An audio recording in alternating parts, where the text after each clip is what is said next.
I said it loud enough for the whole party to hear. Not just loud.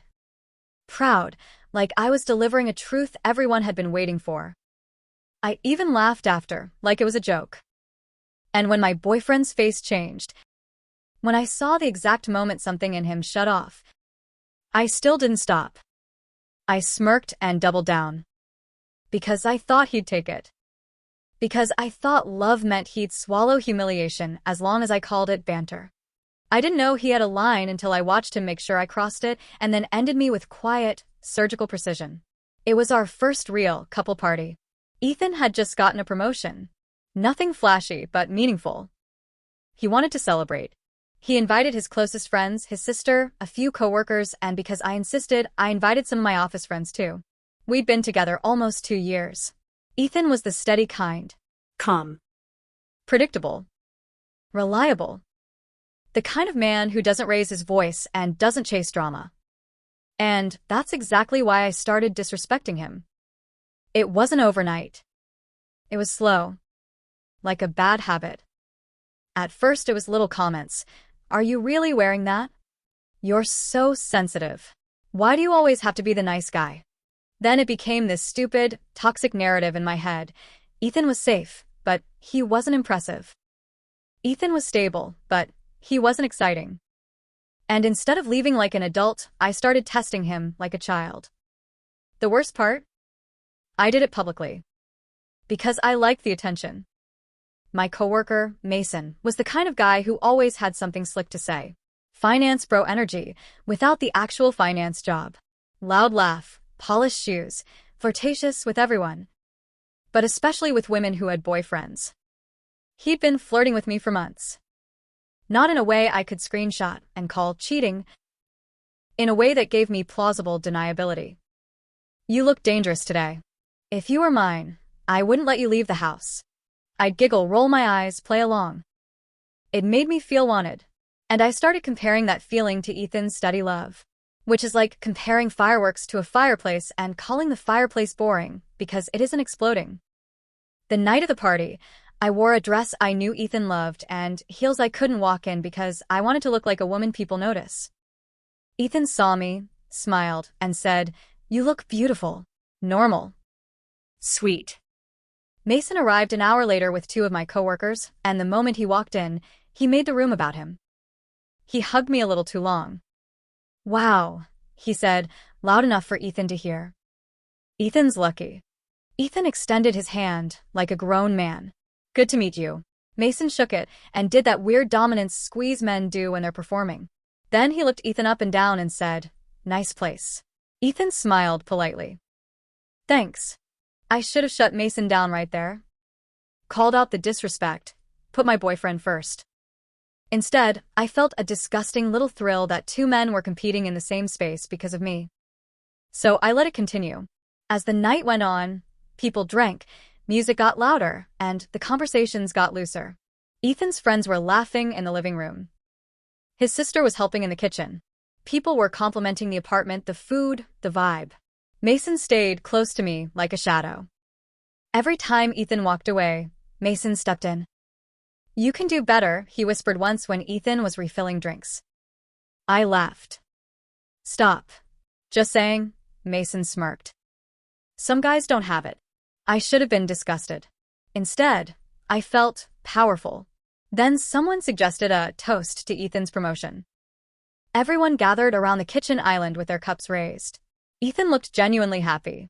Not performative happy. Real happy.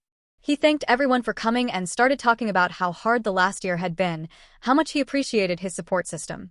He even pulled me in close and said, "And especially her. She's been with me through all of it." My cheeks warmed. This should have been the moment I softened. This should have been the moment I felt lucky and acted like it. But Mason, standing near me, muttered under his breath, "Man, you're doing a lot for a guy who's average." I turned my head. What? Mason lifted his cup. "I'm just saying. Some men celebrate promotions like it's a Nobel Prize." I giggled. And my giggle lit the fuse. Ethan's best friend, Drew, raised his eyebrows like, "Did she just laugh at that?" Ethan's sister looked at me sharply. I could feel the room shift.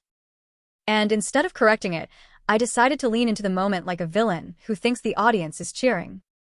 Someone said, jokingly, "All right, now the girlfriend's toast." Everyone laughed. They were teasing, expecting something sweet. I took my cup and said, with a playful voice that wasn't playful at all, "Ethan's great. He really is. But honestly, I work with guys like Mason every day, and it makes you realize what a real man looks like."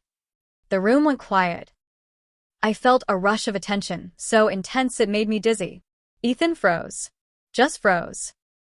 Like his body didn't want to believe what his ears heard. I could have backtracked.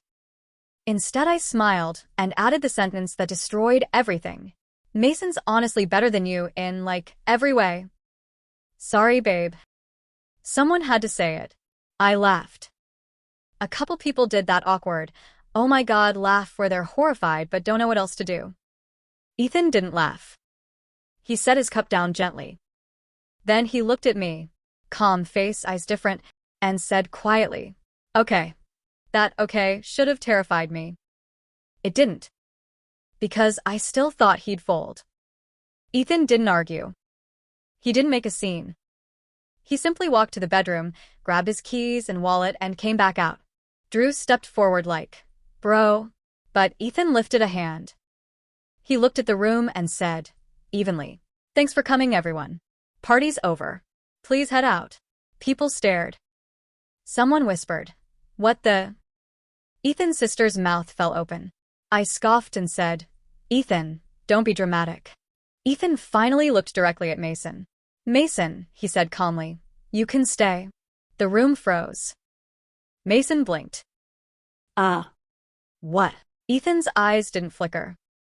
"She just told everyone you're better than me," Ethan said. So, congrats." Then Ethan looked at me. "And you," he said, voice still controlled, "can enjoy the man you're performing for." I stepped forward, furious now, embarrassed now. "You're seriously kicking everyone out because of a joke?" Ethan nodded once.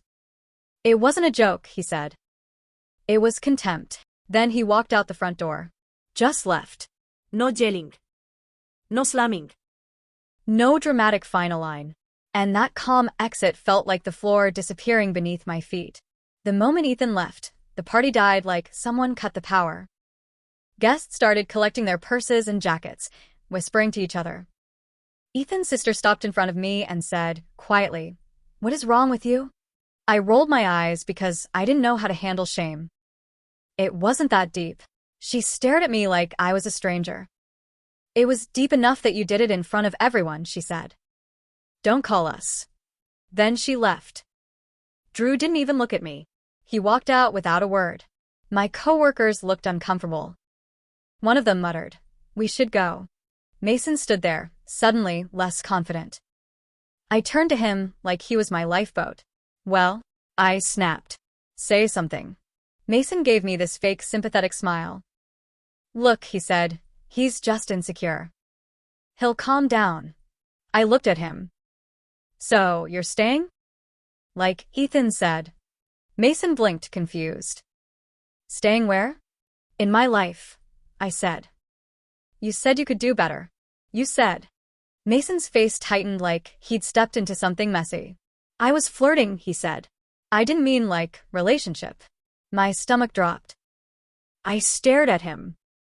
"So, you just wanted to win a moment." Mason shrugged, already backing toward the door. "Don't make it weird," he said. He actually said the same line I'd used on Ethan for months. Then Mason left.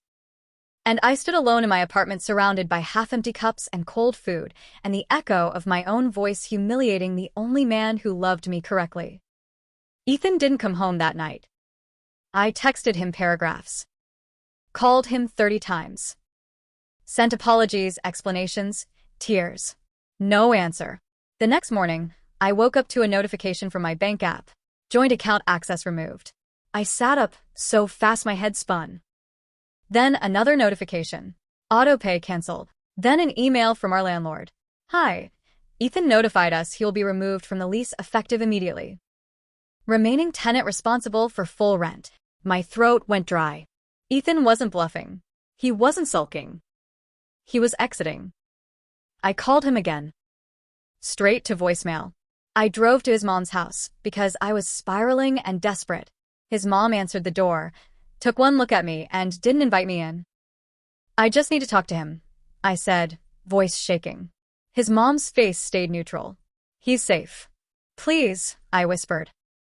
It was a mistake. His mom nodded slowly. A mistake is dropping a plate. You humiliated my son, and laughed. I started crying. I didn't mean it. She tilted her head slightly. Then why did you say it in front of people? I couldn't answer. His mom exhaled. He told me to tell you. Communicate through email. Anything about the apartment, bills, or property in writing. Don't show up again. Then she closed the door. That afternoon, the second humiliation happened. Ethan posted a single Instagram story. No rant, no name calling. It was a photo of a sticky note on a counter that said, "Respect is the minimum. If you can't give it, you can't have access." And then underneath it, an even calmer follow-up. If you were at my place last night, thanks for coming. Please don't contact me about it. I'm good. He didn't expose me explicitly. He didn't need to. Everyone at the party knew exactly what happened. My phone started buzzing with friends asking, "What did you do?" and coworkers acting distant like I'd become office drama. Then my manager messaged, "We need to talk about professionalism and boundaries." Because Mason, of course, had started telling people at work that I was obsessed with him and caused drama at my boyfriend's party. He used my mess to protect his reputation. And I had handed him the weapon. The broke part hit a week later. I had been coasting more than I admitted. Ethan covered most of the rent because he made more. Ethan covered most groceries. Ethan paid for the streaming subscriptions, the car insurance bundle, a bunch of little things I pretended were shared. When he pulled out, the reality was brutal. I was suddenly staring at bills I couldn't comfortably pay. I tried calling Ethan again. No answer. I emailed him like he requested, trying to sound reasonable. "Can we discuss temporary support while I transition?" Ethan replied 1 hour later. One sentence. "Ask Mason." I read it 3 times, heat rushing to my face. Then I got another email. From a number I didn't recognize. A lawyer. Ethan wasn't just leaving emotionally. He was leaving legally, financially, structurally. He had already moved his things. Already switched accounts. Already changed passwords. Already arranged the lease change. Already documented the party. I realized with a sick feeling that Ethan's calm wasn't weakness. It was control. And I had mistaken it for something I could disrespect. The final humiliation came 2 weeks after the party. One of Ethan's friends hosted a small gathering. I wasn't invited, obviously, but my friend Kara went and told me later what happened. Apparently, someone made a joke about work husbands, and Ethan said, calmly, in front of everyone, "I don't compete with coworkers. If someone wants to audition other men in front of me, they can keep the role." I quit. People laughed. Not at him, with him.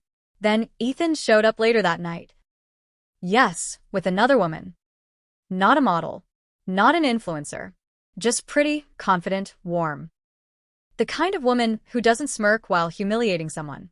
And everyone welcomed her. Because Ethan had told his story without being messy, and I had told mine by being cruel. That's what it means when the guy wins. He doesn't scream. He doesn't beg. He doesn't become toxic to match your behavior.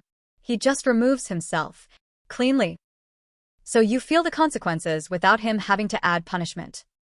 Now I'm back at my mom's house temporarily, because I couldn't afford the apartment alone. I wake up some mornings and still feel that hot rush of embarrassment. My own voice, my own laugh, my own smirk. I thought I was asserting standards. I was actually performing disrespect for attention. And Ethan's revenge wasn't dramatic. It was adult. He let my words hang in the air for everyone to hear, then let me sit with what they revealed about me. He walked away with dignity. I walked away with bills. My remarks. "Hey guys, thanks for watching." She didn't joke. She publicly compared her boyfriend to a flirtatious coworker to feel powerful. He won by staying calm, ending the party, then exiting clean, lease, finances, boundaries, and legal communication only. No yelling, no begging. Just consequences. That's how adults win. Subscribe. More tomorrow.